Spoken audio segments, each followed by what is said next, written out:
Hey, Paul here. Hey, woke up this morning pretty early and couldn't go back to sleep. Okay, I was thinking a lot about just today, this school year, about everything, and I prayed.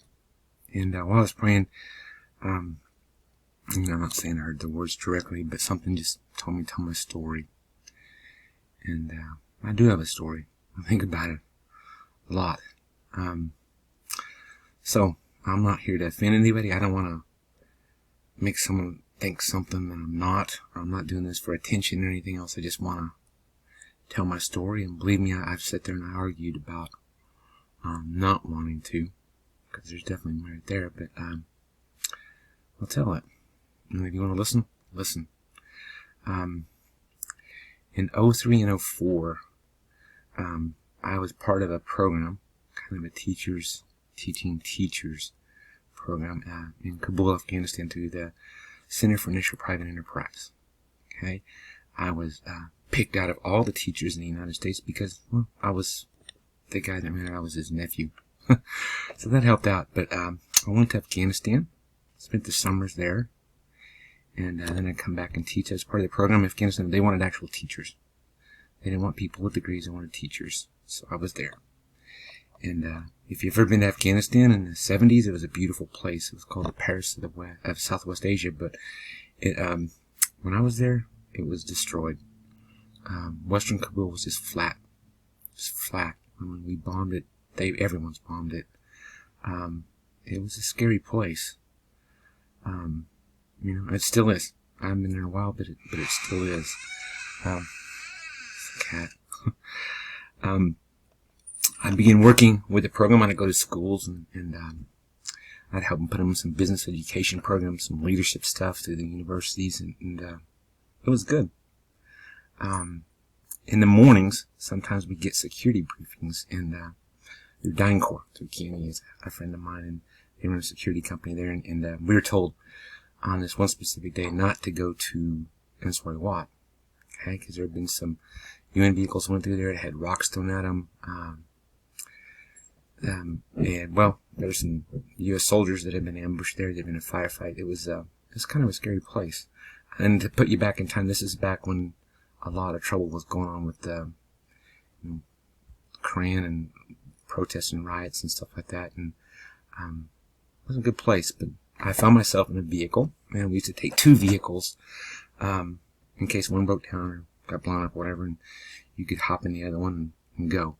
But I found myself in a vehicle as the only English speaker, and I was trying to tell them not to go to Enswari Wat, but they were talking, and we ended up going to Enswari Wat. When we got there, Muhammad, who was the principal, he looked surprised, and when we drove up, there was already a group of probably about 30 people outside, and he looked surprised, and he grabbed me, and they put me in the office, and they talked, and they took me up into a classroom on the far side away from everybody, and I was there for a while. And then I could look up, and while I was sitting in the classroom, these students, all eyes were kind of on me. And there was about 5 teachers. They were there talking about me, and I just know all of a sudden they grabbed me. And as they grabbed me, I could see, we were on the 2nd floor, and I could see that there was a crowd out below, beneath us, and the building had been partially destroyed. There's only like a third of the building, or a third of a room, and the rest of it's open to the air. But there's a crowd at the gathering, and they were chanting, and they took me and they ran me through that crowd, and just kind of bulldozed their way through. And then they hid me in the office, and they were there for a while. And then our guard came in, Shakur. Shakur was carrying an AK, and he just kind of looked at me. Shakur was it's another story for another time, maybe, about Shakur. Amazing guy. But he walked me outside, and German ISAF was there. And I just remember looking at this young guy, probably about 18, and he was on the turret. And he's sitting up there, and he's just looking at me, and he's like scared. And there's probably 100 people there. And they're all chanting, and Shakur is sitting there, and he's got his AK out. And Noor, our other guard, he's there, and he's got a pistol out. And they put me in the vehicle, and we speed away. Good day. We made it. Next day, I was determined. I was decided. I was 30 and unmarried, and I wanted to make a name for myself. So going back. So I went back, and that's where I walked. And it was good. It was good. It was a good month. We helped a lot with those kids. A lot of love, a lot of stories. Some of them I'll never forget. Whole time there was some nervous tension. Have you ever seen the movie 12 Strong? Abdullah Nostrum, he was my main boss, my Afghani boss, and he's in that movie, a warlord, and he's an amazing guy. I didn't find out till later that he'd actually went back and kind of told him that I was protected, which was good.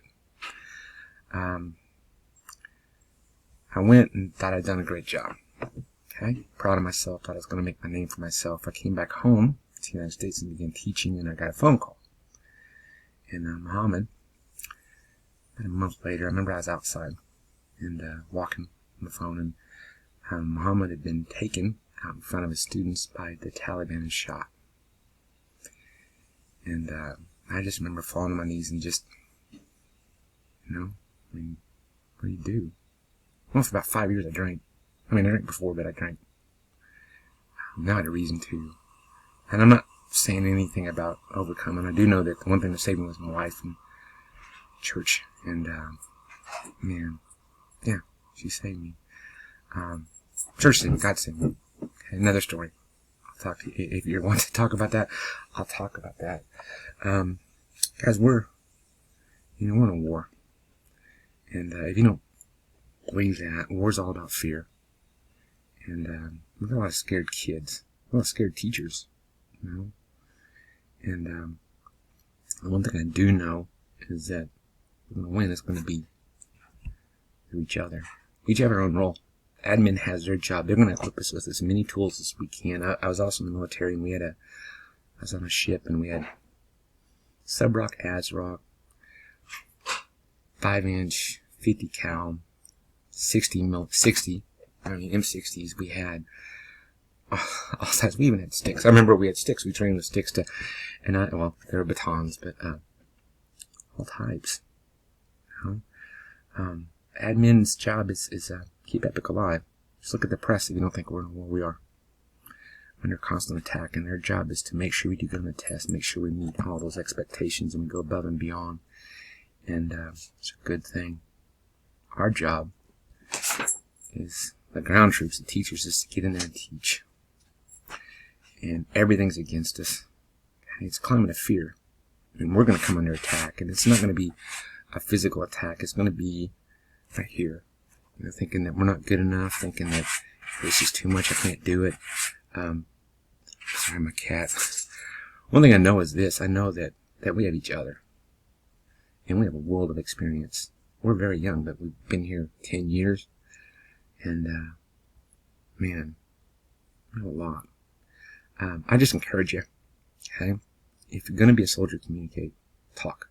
If you're a veteran teacher, Zoom. Just get on Zoom and get some of those new teachers and say, here's how I do it.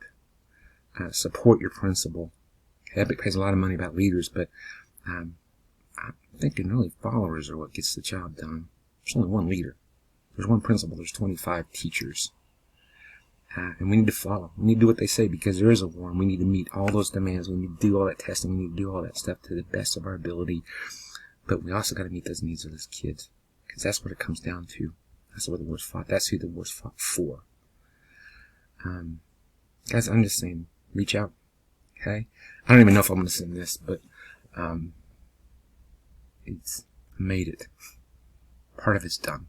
I got the internal struggle of if I send it or not. But if I can be of any help, let me know. If you can be of help, that's your mission. Help those new teachers, help each other, lean on each other, go and chat, be there continuously. This is the only group I've ever seen that it's not uncommon at 8 o'clock to get a text. How about this? What are we doing with this? Blah, blah, blah. What about this? It's more than just an 8 to 5 job. It's a good job. Good thing is we're winning this fight. Have a good day. Bye.